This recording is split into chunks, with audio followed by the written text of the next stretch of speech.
qui s'appelle Alfie Turcotte. Peut-être que c'est pas à 18 ans qu'on va lui demander les responsabilités de traîner l'équipe sur ses épaules, mais je pense que c'est une future super vedette.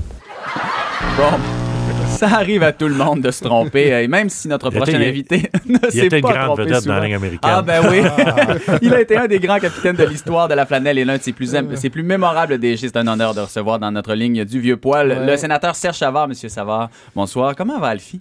Ça fait bien longtemps que je ne l'ai pas vu, mais on se trompe souvent. Hein? On se trompe souvent dans le hockey, mais c'est comme au baseball. Ça. Quand vous avez une moyenne de 300 là, au bâton, là, vous êtes une super vedette. Vous avez une bonne moyenne. Au repêchage, lorsque tu as une moyenne de 300, là, c'est pas mal bon. Ben, on a regardé vos statistiques. Vous avez une moyenne pas mal au-dessus de 300.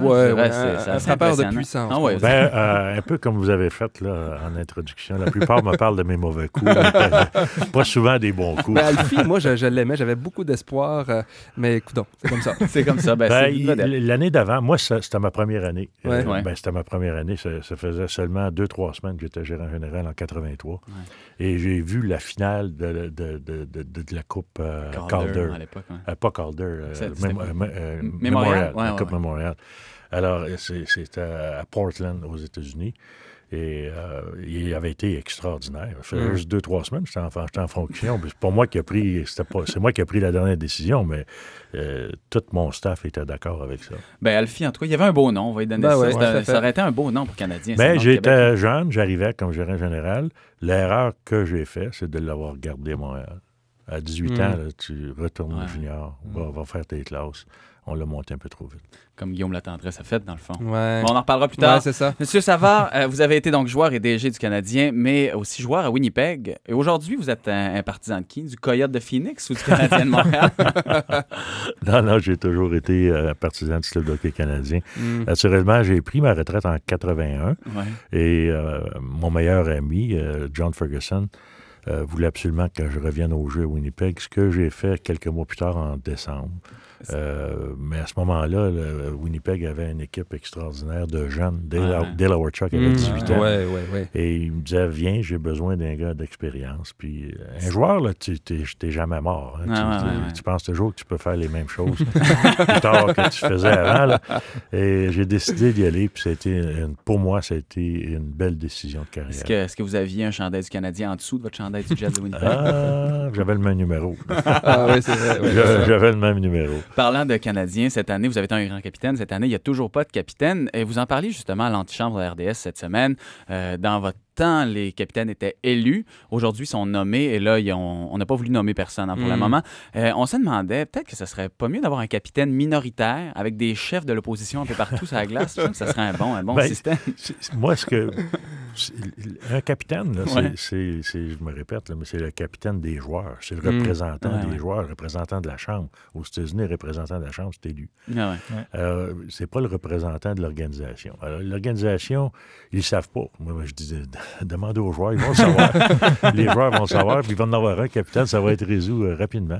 Ben, on a hâte que ça soit trouvé, parce que moi, on pense que c'est il y avait de l'air comme un club sans capitaine. Est-ce qu'on pourrait avoir la suggestion officielle de Serge Savard pour le capitaine de Canadien? Je ne suis pas assez proche. De toute façon, on va le laisser, si ça arrivait. Là, les joueurs décideront ou l'organisation décidera. Moi, je ne veux pas... Donc, Markov ou Gianta. Ouais. C'est deux bons choix. Il me semble que j'ai vu dans les journaux, à un moment donné, que Markov disait « je ne suis pas intéressé ». C'est sûr que c'est un petit peu décourageant de voir des joueurs qui ne sont pas intéressés à devenir capitaine. Justement, on parle d'engagement des joueurs. À votre époque, évidemment, c'était comme une famille. Vous disiez, je pense que pendant les camps d'entraînement, c'était presque un pensionnat aller chez Canadien. Ça a tellement changé. C'est ça. Aujourd'hui, c'est l'argent qui mène le sport professionnel. Tout à fait. Et c'est les agents libres. Le Canadien de cette année versus de l'an passé, là, ça prend du temps à se retrouver. On en sait une même chose. l'organisation, ça va pas trouver un capitaine.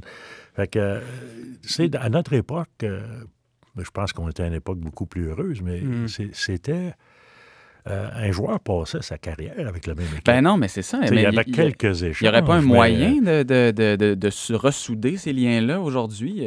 Parce que, bon, évidemment, il n'y a plus d'appartenance. Mais non, c'est ça. Il n'y a plus d'appartenance. Un jeune joueur là, qui commence à 18 ans devient agent libre à 25 ans. Ouais. Mais on ne pourrait pas leur tatouer pour vrai, le Canadien, sur le cœur, pour vrai. Là, comme ça, ils se sentiraient un peu obligés de rester, parce que c'est un enfant enlever ça un tatou. En tout cas, il y en a des fois qui auraient aimé rester, puis on les échange.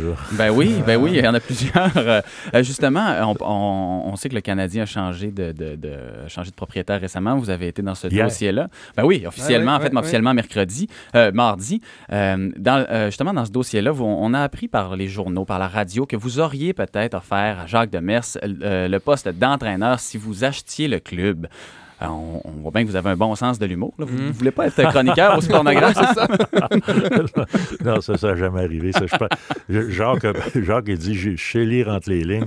Ouais. J'ai dit à un moment donné, on faisait des farces, là, puis j'ai toujours eu bien du plaisir avec Jacques, je l'aime beaucoup. Puis je disais, coudonc, toi, es-tu encore capable de coacher? C'est arrivé un peu comme ça. Puis à un moment donné, je pense qu'il y a d'autres personnes qui lui ont dit que j'avais dit ça. Il a pris ça pour du cash. Là. Mais ceci dit, ça ne veut pas dire qu'il ne serait pas capable. Là. Non, mais posez-moi donc la question, à savoir si je serais capable, moi aussi, de coacher. Comme ça, je pourrais faire semblant faire une sortie publique avec ça. Ça m'apporterait du prestige un peu. Oui, mais là, je ne suis pas sûr qu'on va en parler. Là. Bon, on a une tribune aussi, nous, on va le faire. C'est pas tout le monde qui s'appelle Tiger Woods. Non, ça c'est vrai. Lui, par exemple, on va en parler, le pauvre. Vous avez une expérience dans le hockey qui est énorme. On pourra en parler encore très, très longtemps. Je vois ici que vous avez été l'inventeur du spinorama. Nous, on pensait que c'était Denis Savard. Vous êtes fait voler un peu votre spinorama. Là. Denis Savard est arrivé après moi. Ben, je sais bien. C'est pour ça qu'il faudrait faire une campagne pour rétablir votre historique. Il a pris le numéro 18. Je sais. Il m'a copié tout le long. Oui, c'est ça. C'est un gars qui m'a copié. Puis moi, j'étais un joueur de centre. Là, j'étais jeune en plus. Il était transformé en joueur de défense. Il voulait être vous, hein, c'est ça? Ouais, parce que quand je suis arrivé à Montréal à l'âge de 15 ans, tu savais, en Abitibi, on se divisait en deux. Il y avait des gars de 20 ans, 15 ans.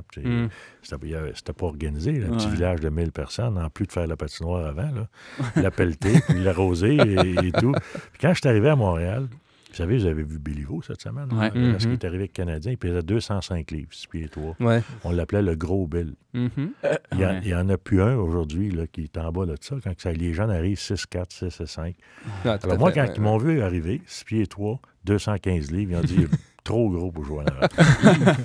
On en parlerait tellement maintenant chez Canadien. C'est pour ça que le monde n'a pas réalisé ça. Tout au long de ma carrière, j'ai tué les punitions à l'attaque. Vous autres de trop jeunes. Oui, je sais. Et j'ai joué à défense sur le côté droit alors que j'étais un gaucher. Et parce qu'il y avait trop de gauchers sur l'équipe. Oui, vous êtes adapté pas mal dans votre carrière quand même. Lorsque vous avez eu votre blessure à la jambe, là, vous avez adapté votre jeu. C'est une qualité qu'on ne retrouve plus. Il faudrait peut-être vous donner des cours à une couple de joueurs des Canadiens. Oui. Monsieur Savard,